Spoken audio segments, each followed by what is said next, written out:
My name is Clair Wilcox, and I joined the Navy in March of 1942.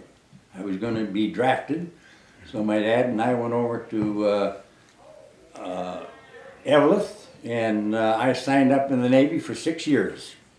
The bank was little, and I wasn't working in the bank, and I had a brother, and he was in college, and he was going to be the banker, and that was fine with me. So I signed up with 6 years in the Navy. And so I went to, I think it was right away in April, I went to Great Lakes training for my education.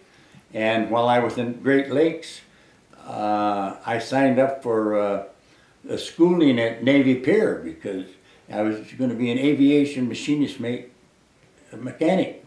Can you imagine me, a mechanic on airplanes? So I signed up for that because I had been at Great Lakes training, and to get schooling at Navy Pier, I had about a 2-week vacation. I could come home. So I came home, and then I reported in 2 weeks to Navy Pier and went to school for about 2 months. Where was home at? In Grand Rapids. Okay. And I went to Navy Pier and was there about 2 months. And while I was at Navy Pier, I signed up for a gunnery school.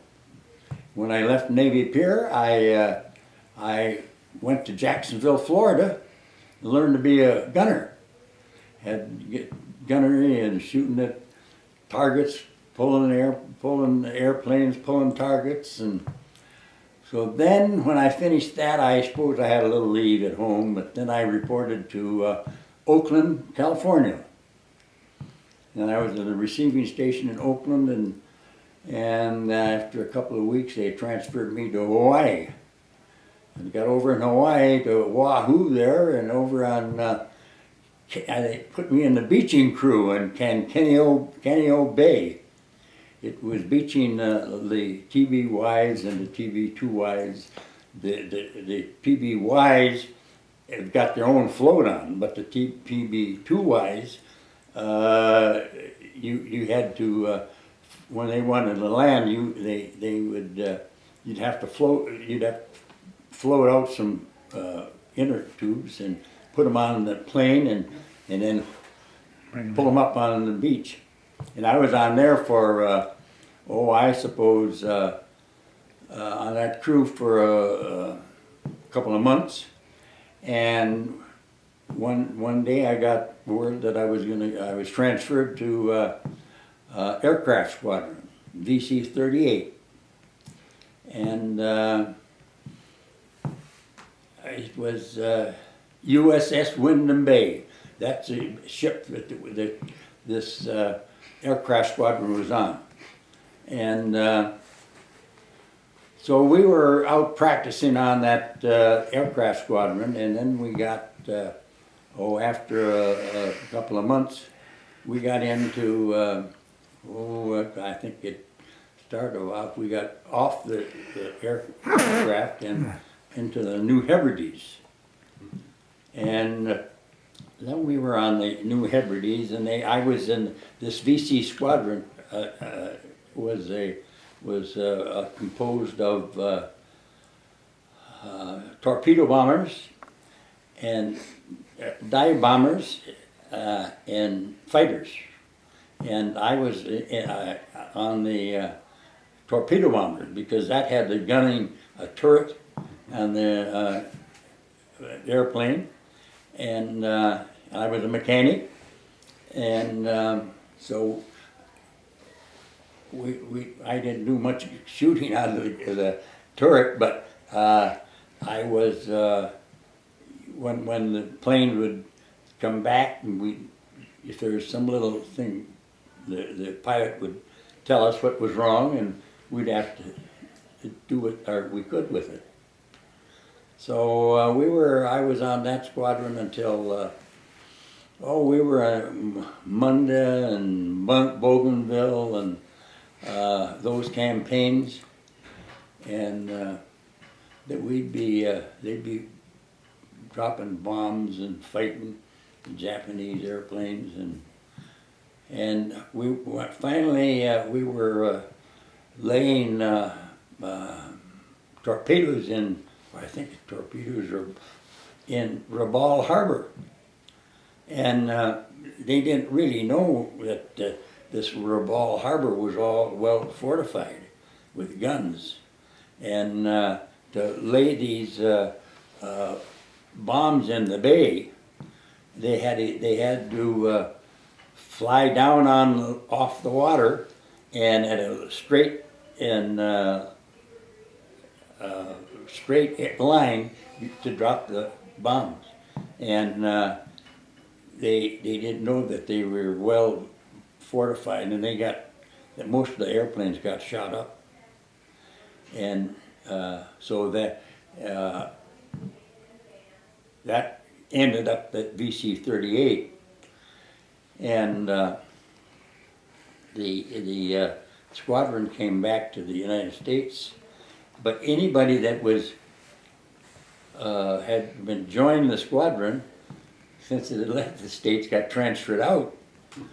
So they put me into a receiving station in, I can't remember the place, but I ended up getting, while I was in that receiving station, I was put on doing some duty on a minesweeper, and that minesweeper was, in that area, it was really rough water, and when you were on that ship, you were either strapped in your bunk or you were strapped on when you're on duty. So, but eventually I got transferred out of that to another Acorn outfit. Acorn? Acorn. What's that mean? It was some Army, some corporate. And the reason I got transferred because I was an aviation machinist mate, and I had been promoting along the way, and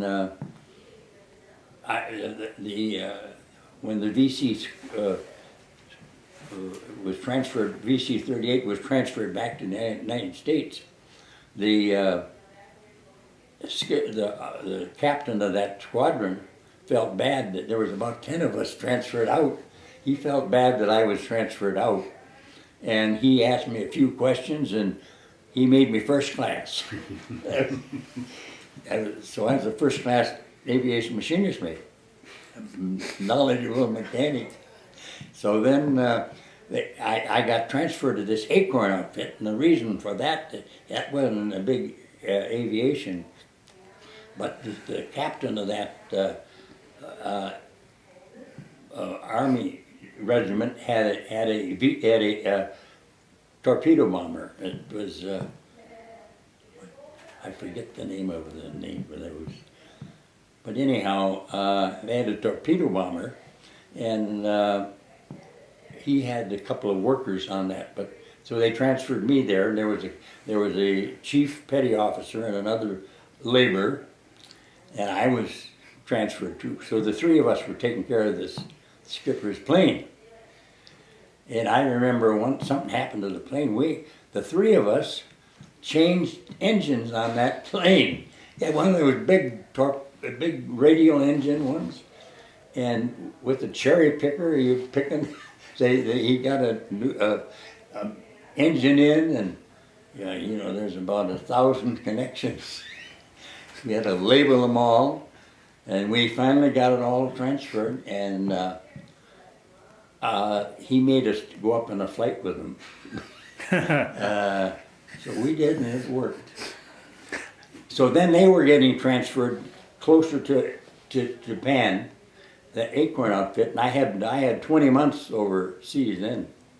So they transferred me, and there was about 6 of us got transferred back. Back to where? Back to the United States. And so I'd been overseas for a good 20 months. And I think the limit then was, I think, 2 years, what they were talking about. And because that Acorn outfit was moving on, I got transferred out. Okay, and then by the time I got to San Francisco, yes, I don't know, San Francisco or San Diego, I remember. I think it was maybe San Diego. And then I got my leave to come home for 30 days. And so I was home for 30 days. And my mother and sister, I was supposed to report back to Dallas, Texas.